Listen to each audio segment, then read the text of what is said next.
of our population is Hispanic. Of those 92%, 82 are economically disadvantaged and 35% are left.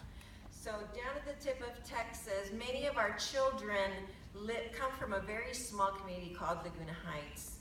Many of them are recent immigrants. Their parents came in for the shrimping industry, which was big in Port Isabel years ago, but that shrimping industry isn't there anymore. So our unique characteristics when we approached the Raise Your Hand Texas grant was our poverty rate is at 37%, which is twice the state level. We only have about 18% of our graduates are undocumented. More than 50% of our high school students work, so many of our kids don't even come to school in the afternoon because they've got to work to help provide for their families.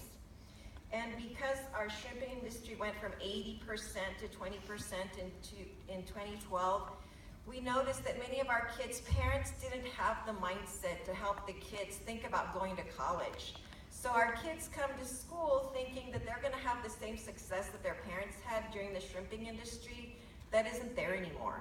So not only do we have to struggle with keeping our kids motivated, it's changing the mindset for our parents. So why disrupt? We know that the educational experience for our high school students is not adequate to prepare them to be college ready, because when we rated them on the ACT Engage, only 11% of the students rated themselves as highly academically disciplined. And why is that? Because not only do their parents not have that mindset, but they weren't passing that on to their students. We found that we had 17% failure rate, course failure rate, and only 38% enrollment in higher education. They're still thinking that they can still survive in that old mindset of that fishing and shrimping industry that we used to have but no longer have. And we found that only 15% of our community members have at least a bachelor's degree. That's very low for our state. So as we looked and we dug in, trying to find the problems and the root causes, we did a survey for our students and we found that they have very little motivation to come to school. What for? They found no purpose, no relevance for them because they want to go fishing, they want to go shrimping. We found that the students found very low rigor and relevance in their classwork, and that old one-size-fits-all instruction wasn't working for them anymore. So why blend? We know that through blended learning, each student will attain the skills and mindsets needed to succeed in a career pathway. We found, of course, that the current factory model design wasn't working anymore, especially for our 21st century learners, and especially when the kids come in and their mindset is they've got their iPads and their iPhones, and you want to sit them in front of a teacher for 6.5, 7 hours a day. It's not happening anymore. And we know that they need a more personalized, competency-based approach to learning to close the achievement gap. Mm-hmm. And we're seeing that already, and I'll talk about what we've seen already. This was just what we looked at, and why should we change the approach, our instructional approach? So transforming the student experience. As we talk through the year, we keep going back to, it's the student experience. As a teacher, as a former 20-year teacher, I know that I always thought about my delivery. How am I going to get this across to my students? How am I getting the students to understand what I'm teaching them without looking at it from a different approach? Now we're looking at it from the student experience. What is going to make the student be engaged? What do I have to do so that the students find this relevant? What am I going to do so that they find the purpose for learning this? We've also taken on the approach of student agency. No longer can the kids just sit back and have the teachers just spoon feed them. I asked a student last week, I said, so what's the problem? Because as I talk about what's happening at our schools, I mentor some students. So in my conversations with a student, I asked the student, why are you struggling? And she said, because the teacher's not teaching me anything. And I said, what do you mean she's not teaching me anything? She says, I liked it when the teacher stood in front of the class and just told me what I need to know. Now I have to think. And I don't want to think. I want the teacher just to tell me. So we're changing things around and we're making the kids take agency, take responsibility for their learning. Rigor and relevance, one of the biggest keys is making it relevant for the students. why should they have to learn what they're learning? And we're trying to make it relevant not only with them creating a career path and choosing the classes that they have to take to follow that career path, but making it so that they understand how this new approach is going to be relevant for them in their future. Personalized pathways. Now our students get to follow their own learning continuum. They follow a pathway, and they are the ones tracking their successes as they go. And we're looking at data. We're beginning our data digs. This is our pilot year, so as we look at data, we're looking at it in a way that we never looked at it before. Before, we would just look at the state-mandated tests and look to see how the students are doing. Now with NWA MAP and other assessments, we're looking to find the gaps, because even though STAR gives us data, when we looked at that data, yes, students are struggling in certain areas, but until you fill the gaps, we realize that the students won't achieve until we fill those gaps.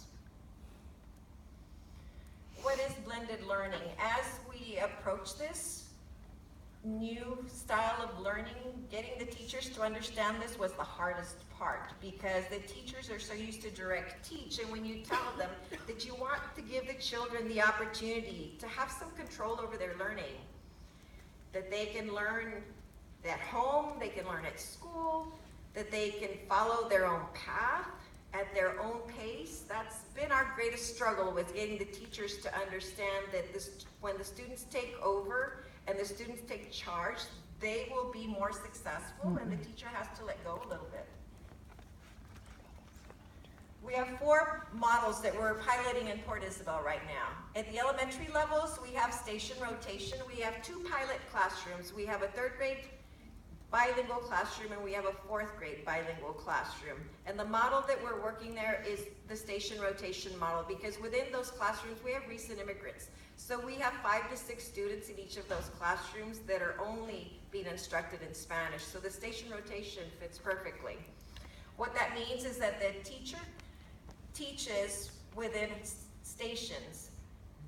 To make it more interesting and more personalized, what the teachers are doing is that they're doing flipped videos. So the students will watch a video at home. They come in and they have a 4-question mastery that they have to present to the teacher.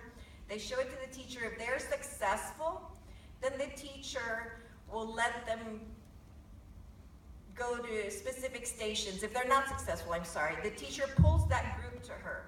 So the students that weren't successful, that group changes every day depending on mastery.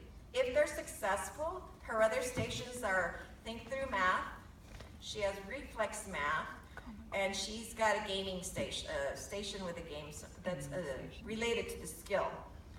But what's made it more successful, because our students just tested a mini benchmark last week, and the classes that are using the station rotation flex model were the most successful classes in the schools, and they're just 2 pilot classrooms. And the students don't have choice yet. Our goal is that the students will have choice eventually, but right now the teacher's the one that, if the students are master, then that's the group that gets to either go to Reflex or Think Through Math or the gaming. And the group that's struggling, the teacher gets to tutor that group more. So our goal is that hopefully we'll have less students and tutorials, because the teacher's going to be able to meet their needs within the classroom. At the junior high, we have a flex model, which is where the students have the majority of their work online. We have adopted, we're working with Summit Base Camp, PLP, so the students, we have 120 students at the junior high that are on an online platform. It's like Canvas, where all of their learning continuum is online. And the students, although they do go to classrooms, they're not required to say in English, I don't have to be working on English. They can be working on math. In math, they can be working on science. It doesn't matter which subject they're working on, because as we evolve and grow, right now our pilot students still go. We're still stuck to a schedule. They go to 54-minute classes. But within those classes, in math, say in math class, the students can, if they've mastered the skill for math, they can go on their platform, because they're on their Chromebooks. They can go on and work on science or social studies because it's at their own pace, and the students are in control of their learning. If students are struggling with a subject, when they go to that teacher, then the teacher can have an interruption, or she can hold a tutorial, and she'll pull students over to her center and intervene in that center. And so the goal is also that the teacher will be able to intervene within the class, and the students won't have to stay for tutorials. And so far, the students have been very successful. At the high school, we have a la carte, where the students have everything entirely online. That helps with the classes that our high school is not able to offer right now. We have some classes through Permian Basin, and through, I think it's UT On-Ramps, where the students go to class, so they're still within the classroom, but all of their material, all of their main content is online. We also have an enriched virtual for U.S. government. At 12th grade, our students, that is through Texas Southmost College, the students meet once a week with a teacher, but the rest, all of their content is online, and they do everything on their at their own time at home. Because they only meet once a week. So our station rotation, this is what it looks like within our classrooms. The teacher can pull a group to her. She can have a group on computers, a group in the center working on a project. The flex model, this is where the teacher can either hold an interruption, pull kids over to her center if they're struggling. If not, the kids will just be on their own. And currently at the junior high, I am a mentor. This is my first year in the position, and as we piloted, I volunteered and I said, I want to know what this model is really going to look like before we scale it out, because we have 120 7th grade students doing this model right now. And with those 120 students, they each have a mentor. So our teachers have taken on 20 to 25 students, but there were some extra students, and they asked if anybody would volunteer to come in to help the students. I volunteered just because I wanted to see how it was going to work, if it was going to work, and what the student experience was going to be like. So as I came in, I have my 12 mentees that I meet with once a week. The greatest component, I think, for this whole model is the mentoring piece, because we're able to communicate with the kids. In our survey, we found that our students felt that they had no connection with any of the teachers at school, that there was no one that they could really talk to. So as I meet with my students weekly and I build a relationship with them, part of the platform is that they set a goal for college. So that makes their instruction a little bit more relevant, because they've set a goal for college. And then we meet weekly to see where they're at on their learning continuum. I mentor them through their weekly and monthly goals, and we always tie back to their college goal. Some of these students had never even considered the thought of going to college. So as I talk to them about setting a goal for college, it gives them a vision, which some 7th graders, some kids don't even get until high school. So as we've grown with them through the last 9 weeks, and we sit and reflect, and because we visit weekly, and we reflect on what's been happening in the school, because this has been such a big shift for them. Initially, they all wanted to go back to the old traditional classroom. And why? Because like the little girl told me, I don't want to think. I want the teacher just to tell me what I need to know so that I can pass the test. Now, I think it took about the first 8 weeks for the kids to finally realize and say, oh wow, it's on me now. It's not the teacher's responsibility to teach me, it's on me to learn. But it did take about 8 weeks for this to happen. And now the kids look back and I ask them, do you want to go back to the old traditional way? And they don't. And why is that? And as I ask them, because I'm reflecting myself also, I ask them, why don't you want to go back? And they say, because now I'm in control. I'm the one who decides. It's on me is what eventually comes down to, where they have to admit that it's on me. It's not the teacher anymore, it's on me. And it's amazing to see these kids that have never even considered going to college because they felt, I don't know if they felt disenfranchised, they felt that they had no connection. Now they are once those kids take control, it's a different world for them. And as an instructional leader, you look at them and you realize that for years we've been spoon feeding them. Now they're taking charge. They decide how far they want to go. They do have